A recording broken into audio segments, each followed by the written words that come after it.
game one. So I might even say, is it crazy that ONIC maybe bans out the Franco? Because, oh look, wait, hold up. RRQ chooses red? It's ONIC that chose blue, I believe. It's loser's pick. Yeah. It's loser's pick. Oh. Fun fact for you guys.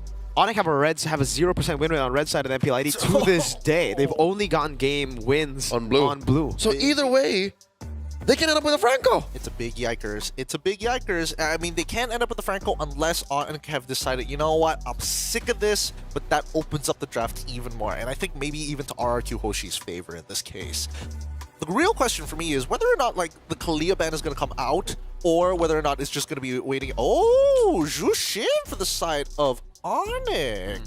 Do they want to make sure that at least Ryota can participate in these fights and not think too hard about like, once you're in, you're in. You can at least fight it out and buy enough time for the rest of the team to catch up. Yeah, I think that's pretty fair. I think that's I mean, if they want to go for Phobias again, right? Granted, if they go for the Kalea, Suyo was the final ban. So leaving out the Kalea, banning out the Suyo, Kalea gets picked up. We did see Kalea, Keyboy play the Kalea, I think yesterday, right? It was also a win for them. So something that Keyboy should be pretty comfortable on. But again, it's the same picks for RRQ. But I think now, even better, they don't have to deal with the Suyo. So did the composition work because of the Jushin, though? I feel like the composition forces ONIC to not make mistakes. And I think once the snowball is achieved, then you've kind of concrete what you have already wanted to do. Now, ONIC go into the next two picks. Oh, they go for the Moskov, but they also go for the Hanzo. Is the Hanzo the answer where it's like, I don't need the dry head to speed me up. I'm a power farm myself. Yeah, I feel like it's Kyrie who gets compromised this time around instead of Savero because of the early prioritization of the Moskov. Now RRQ, they're playing with the same tempo. Maybe to double down, yes, partially the Jushin did make that snowball worse, made it go faster, but I think they could replace that with just pure damage. I think they overloaded on CC if anything. They did, and they're still trying to plan for that, right? The Badam pick comes in, again, a great flex pick. They can still utilize that in the second phase. But for ONIC, it's already completely different. Again, now with the Kalea technically is still kind of pick-offy, but with the Moskov, now you have a way to split up. Now you have a solid plan B, where in game one, there was really no solid plan B. Plan B was, again, gamble and fight it again, maybe win out the 50-50, and then come back. Yeah, I got to coin flip it every once in a while. Now we go into the second phase, and I'm curious to see the bans coming up from RRQ, because hopefully this is an indicator. We do see the glue. So RRQ, they could still look for that like skirmishy style that they did in game number one, or it could just be, all right, sure. We can't go into your jungle because, again, this Hanzo into the Hayabusa, it's going to be a non-factor once he hits level 4. So maybe we look at Ryota. I'd say they look at Ryota once, and then they attack mid as well. Because RRQ is first on the flip when we go to picks, red 4. They can just take out a mid laner here, and then make even Sans think twice.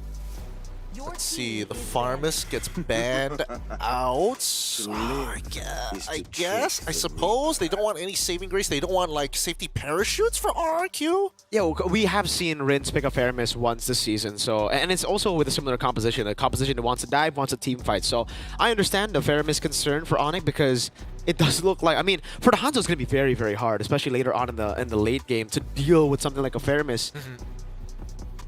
It's already a tanky lineup. I guess so. I'm a little iffy on it because at the same time, Hanzo can just force the Pharmacist to just use his ult early, kind of like the Hayabusa in a lot of these cases, right? Yeah, I think it's harder to do that with a Badang there because it's an instant displacement. Harith goes in, one Synchrofish in late game, and your Shadow's dead. That's facts. All right, there you go. My theory stands. They do ban out one from Sans, and then I'd reckon this is because they want to pick Lucas. Okay. They could go. It could be the Lucas. I like the thought process there, but at the same time, it could be a devastating ult in the mid lane itself. I can't think of one that's decently good now that the Pharmacist is gone. The rest are artillery strikes, and I think even then, that's still pretty dangerous. Is there anything that could really? Oh, Loyi. Yeah. That's a good deny pick. I was about to say for ONIC earlier, they have used this. Well, they have seen this before. It was up against Alter Ego, I believe. Alter Ego of Indonesia with Rin on the Hanzo and Hijime on the Loyi. They love, it's basically the Claude. The diversion, you get the Shadow to places that you would just never expect the Hanzo to be. The world's longest quad Shadow. Yeah. I love it. Again, this is them playing in a very similar way, but also kind of different angles from game one. Now, ONIC, their adjustment seems to be Oh. just better coverage overall. Yeah, Farsa and as well as the high loss command from ONIC Esports. It looks like they're concluding the draft real soon here. We'll see what's his final pick. Oh. Tigreal. I like this a lot. Signatures! Oh, man. It's great because now Kalia is like, oh no, I can't just punish your front line for free anymore. No. Because I'm bringing over possibly a larger threat. Red 4 and 5 for RRQ are 100% win rate heroes. This is going to be an interesting match. Let's see how ONIC is going to try and figure out the puzzle here that RRQ, the Kingdom, has put in front of them. I'll leave it to you guys to lead us into the land of dawn. It's Leo as well as Mirko for game number 2. Cute is the key, man. His drafting just I'm telling made you. even game 2 a little more difficult to read. For ONIC, is because they were in the process of recovering, right? And then suddenly you forget that, oh, the Loyi was open, oh, the Tigreal was open. It's again, the denied pick of the Loyi is really what's so good, right? It really kind of forced Sans on the far side. There was nothing.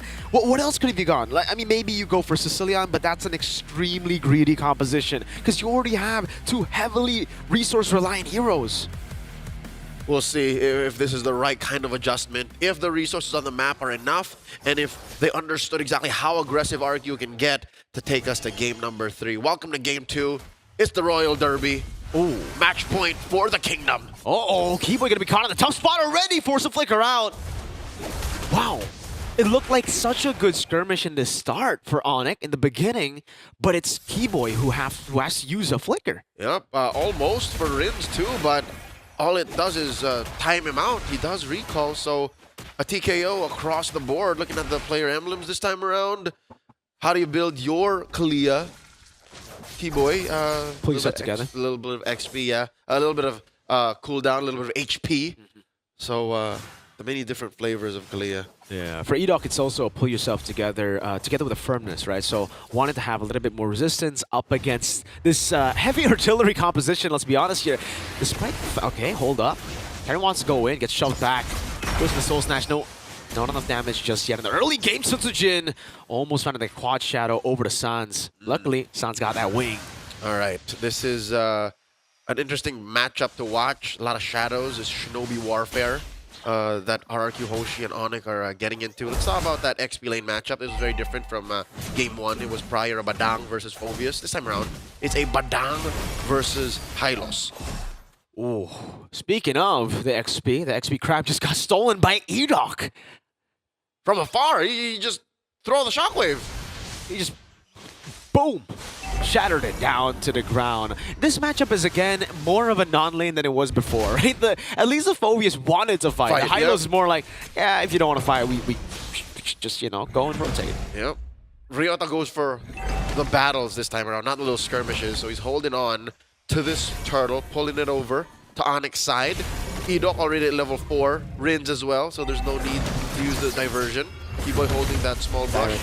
Does not have the tsunami yet. No, Tyrant in the back, able to go in. Sans already using the Purify. Edok getting the implosion out too. Kyrie walks into it. Goes in, Soul Snatch away. But Tyrant's still on it. Sutsujin gets all the space. Tsunami slam down to the ground, but it's Edok who has the final laugh. Just too little, too late. Not to mention the SOD hit nothing but air.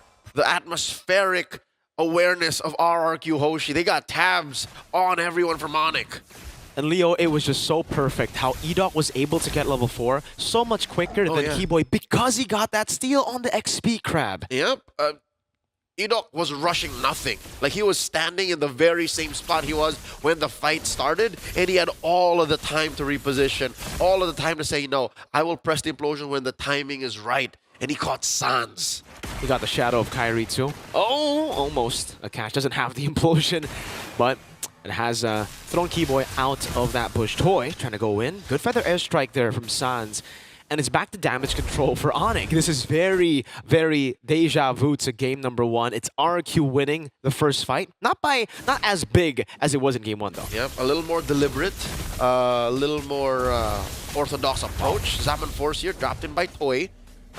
It is all just a push in Savero deeper underneath his turret. So I don't know. I don't know if Keyboy is going to commit any resources. Of ONIC is thinking to send anyone over up top to Savero. Look at this Kyrie looking to steal.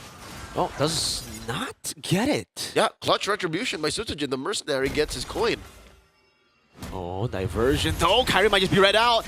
Uh-oh. Sutsujin doesn't get the pot shadow. Gets company in there. Reaction 2 times. Rins able to walk away from Sansa's damage. Keyboy wants to go in again. Sutsujin's right there. Gets the shurikens in and actually is able to get Rins out of harm's way. They're going to go for more seals on the jungle. Purple buff has now just spawned in the game. Yep. Interesting and impressive footwork from Rins. You saw how underneath the feathered airstrike, the almost imminent clapback from ONIC, he just sidesteps everything. Happy feet. Got that movement down below. Any lesser mage would have just ran away, but that's exactly what Sans was expecting. So, again, clearly, RRQ Hoshi studied this matchup, not just from the draft, but even to the players' individual movement. Tsunami Slam! Not too sure if you want to jump on. Edok gets the shove back. Soul Snatch coming down. Also the knockup over as well. Now it's Dyron in the front, getting chunked quite low. Ryota with the DOT Turtle going to be reset as well, but Ryota has already used the Glorious Pathway. Diversion, a stun coming down. They don't know where the diversion's coming. It's going to the back as well. Kyrie still able to escape for a bit. Sutsujin now on Keyboy. Dyron, fist crack coming over against Kai with another punch down. Kyrie looking for the kill. Will be able to deal with Dyron. Turtle, not even half. Rins caught as well. Keyboy, Tsunami Slam. Nope, just slamming him down to the ground. RRQ Hoshi spent a little too much time trying to secure those kills, but Sutsujin from out of nowhere steals the turtle! The Merc saves the fight. The SOD doesn't land, but Sans together with Keyboy will get what they wanted to. Savero in the mid lane, unable to get a trade, but it's good enough. ONIC are back in the game. The only survivor of that slaughter in the turtle pit. ONIC now up 1,000. Savero was just following in Toy's footsteps, and Toy was there to actually just help RRQ Hoshi catch up. Is that a stolen purple buff? For RRQ Hoshi, like the big buff wasn't there. Look, it was just the baby buff that Edok and Suchi have to take care of. They left the baby. I think last time I saw it, wasn't it Kyrie on it? Maybe exactly. He just had to rush the turtle. I'm thinking, right? I'm assuming right now. Or he didn't take it. No, he didn't. He had to rush the turtle, leaving the purple buff is what I'm thinking right now. All right. That's just how quick RRQ are moving around the map. All right. Well, again, given what happened, they were just trying to make ends meet, trying to make deadlines, these rotations that they themselves have set for them to try and make the most of that early snowball. But right now, for the first time in this whole series, ONIC are in control. Although there are some movements on the map, developments that allow for RRQ Hoshi to get back into the driver's seat. That's a first push up top by Toy. Edok wants to open up the map again. Ryota did a good job at zoning earlier in that skirmish. If it wasn't for Ryota and their Glorious Pathway, seeing the diversion going in and getting the stun right before the diversion went through, it could have been devastating to Kyrie. That whole diversion play was a 50-50. Yep. RRQ Hoshi already positioned themselves and committed too much to pull out. It would have been worse if they just denied themselves that opportunity. So they took their shot. It's better than not doing it at all. Tsunami Slam on the Dyron, throwing all at the Padang, but he goes to the fist crack. Soul Snatch still taking him down. Kyrie able to get the kill. 1-4-0. That's the pickoff. Diversion though. Dyron spent so much. Good read by Kaidok! Diversion into the implosion flicker. No hesitation. Keyboy looking for the Tsunami Slam. Doesn't have it.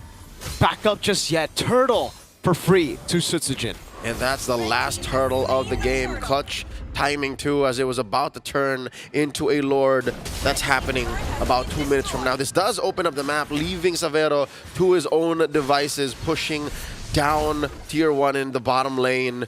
Sutsujin securing his purple here. All right, slowly, the pendulum has swung back in RRQ's momentum. The instant decision making, right, from Edok as well. You saw that Kyrie initially, it was the instincts, man, coming in, but he was still thinking, all right, do I try to scout in? Do I go in? Once he started thinking, Edok took that time and went in. He knew he had the opportunity, and it was closing quick. Yep, he took a shot again. That seems to be RRQ Hoshi's MO, is when there's a shot, we take it.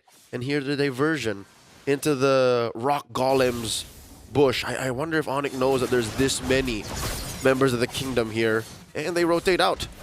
Oh, they still move down bottom. Who is this? They spot out Keyboy. They're just setting up that push. Yeah, they want to get the turret, leveling things on the board in the bottom lane, something Savero was able to get in trade. Now it's back to even Ryota. Trying to scout Sutsujin. Savero getting a lot of space this game, unlike when he was on the carry, right? This is, again, more Savero's style. He wants to be an individual player, an independent gold laner that looks for farm while the team goes for objectives, looks for picks, yada yada. He builds himself up before he's able to be part of a bigger picture. And even when he misses the SOD, some might argue that might be for the best, you know? Maybe giving him that option to join the fight when he's not ready yet might be detrimental to ONIC. So right now, RRQ setting up a diversion into that L-brush. Beautifully done! San's gonna be taken down. Again, it's Toy who gets the kill. What a diversion from Rins! Fist crack over to Ryota. Implosion as well. Keyboy, you don't want to take it. What? He still goes in, gets caught, and gets taken out by the Shinobi. Sutsujin. The yin and yang effect denied Ryota the retreat. And I think Keyboy was thinking, hey, I can heal him. I can fix him. We can make it better. But RRQ says, no, it's too late. And they take 3 for free, converting into a turret, converting into a lord. And now we're back in Kingdom territory. Just in a snap. You miss it. Almost. Savero could have created another Savero moment with that play. Unable to get it. I love how Sutsujin was just so calm, though. He did not panic retribution. He's like, it's fine. It's off by an inch. Classic Sutsujin, man. Classic Sutsujin. He doesn't have emotions when he's on cam, when he's playing. But in the gaming house, I've heard that he's a completely different person. I mean, that's how you end up being that way on stage. You take it all out when you're home, so that when the crowd is around, when you're out in public, it's cool. Story of our lives, man. Instant replay. Let's take a look at this. What a masterful diversion, right? Seeing the angle that no one was in that bush. And again, like you said, it's about the 50-50. They just know how to 50-50 so well. Keyboy mismanaged that timing on the skill to jump on the wall. Thought he had a little bit more time to jump back. Oh, wait, there's a skirmish. Tsunami Slam coming down. Edok gonna be caught there, still able to escape. Gets the implosion down as well. Kai locked in. Edok still surviving. Lord charging into the mid lane. But ONIC are able to defend. Still a successful attempt by RRQ Hoshi. Again, true to their identity in this game here alone. If we see a shot, we're going to take it. As long as it's not a 0% win rate of success, we will try. And they get away with popping a Holy Shield down bottom and chunking down mid lane inhibitor to a third. This is working out for RRQ Hoshi because ONIC, say what you will about Savero being more comfortable. Say what you will about Kyrie being, you know, less in trouble, given if he does decide to go into the paint, decide to fight in a pit. He's not as punished as hard. He is still in a, remote body. It's still very difficult to fight against RRQ. They take down Ryota. In a blink of an eye, again, it's Kai jumping in with a Soul Snatch SOD. Lands, but I don't think you want to take it. Sutsujin in the back, almost fighting a Tsunami Slam. Locking Sutsujin down with the Quad Shadow there. Edok goes in for the diversion. Doesn't land it on anyone. Savero takes a beating. And Sutsujin, Shadow Kill, gets on the Suns. Is it going to be enough? No. But in the back, it is Kai again who looked for the kill, but gets super low. Deja vu. But it seems like ONIC is worse for wear after that. Losing Ryota and now unable to defend with this push. A feathered airstrike of desperation from Sans, unable to protect his tier 3. Zoning Quad Shadow from Sutsujin, putting Savero outside of the range of that turret to defend it. And again, the diversion. These diversions have been so quick, so decisive from Rins. They are unlike any other diversions from other Luyi mains I've seen. Super Friends, it's very deliberate when he does it. The likes of a few he tries, they end up as post-engagements. But Rins does it on the flick of a dime. Is he just the commander? Is he RRQ, the Kingdom's commander? Rins? Always finding angles, going for diversions, even on a juice in, engaging, setting the sights for the team to go in. That's the kind of player he is. Checking out the items right now. So far, oh my god, look at that lead. Both on Sutsujin and on Toy. These cores are out of their minds. Is that a concentrated Jenny on the way? Yep. On the way to the concentrated energy. Once we get to see that, oh, it's done. Built up. All right, so we're probably going to wait for the... Oh, look at the bush. Edok with a conceal key waiting to be caught. 2-man implosion! And the burst is there from Toy and Rins. A double for Toy, and RRQ have just gotten so much of that diversion. Less aggressive teams would set up a diversion like that, but they would want time SOD thrown out, not gonna happen. And they would make sure the coast is clear. Not RRQ, not when the commander, Rin, says we go now. Phenomenal stuff from the Kingdom, man. A completely different team to, again, just from last season. In the preseason, we saw this team in the APAC Snapdragon Pro Series when they just debuted Toy in his first ever event playing for this team. And now they've improved this much. A different configuration actually got a sweep against the then would-be world champions in ONIC Philippines. So this is just that same DNA and they engage. Savero trying to survive there. Toy goes over his Mon Force, goes in straight for the base right now. The Lord is still there. Riona getting his entire HP evaporated. Shadow on the base. Sunsujin gets it. And in the base underneath, they're waiting for minions. Toy gets taken down. Savero is trying his darn hardest, goes in and pins them down. Rins looking for the kill. Rins going to get taken down by Savero. Enoch on the base. ONIC have defended. It's not over just yet. An SOD thrown out. Savero, Sans, and Kyrie, mission accomplished. It's not over till it's over. Call it mission impossible for ONIC. A comeback in the 15th minute against a very, very ahead RRQ. 4 members down, and they have 5 up. I don't think the death timers are that long for them to be able to punish all the way, but at least they'll be able to get a tier 2 here. It won't end just yet, but this does put RRQ Hoshi in a very human position compared to where they were then. Gods staring down from the heavens upon the Sky Kings. Even beyond the clouds sit the King of Kings. That's what it was for RRQ Hoshi about a minute ago. And then suddenly they overextend, take too many turret hits underneath the damn base, and now they're here. Just what, 2,000 gold ahead. They have to play for this next Lord, man. They have to play for the next Lord. Now the question is, did they lose their mojo? Did the commander, Rins, lose his Riz? Are they going to start taking diversions more conservatively? Because they shouldn't be doing that, in my opinion. Oh, Kai doing a lot of damage there. Yeah, it's definitely a setback. I don't think they've lost. Oh, diversion against Savero. The man who saved them just gets obliterated. Every single time you think there's going to be some space to breathe, they say no. Sunsujin engaged on Kyrie, getting caught low, half HP with 1 Chrono Dash. That is the mandate of the commander. We end it now. Glorious Pathway set it by Ryota. Still, the number of priority, defend. The base will just be cracked open. RRQ gave ONIC hope just to take it away with one last diversion. The Kingdom rises here, Leo.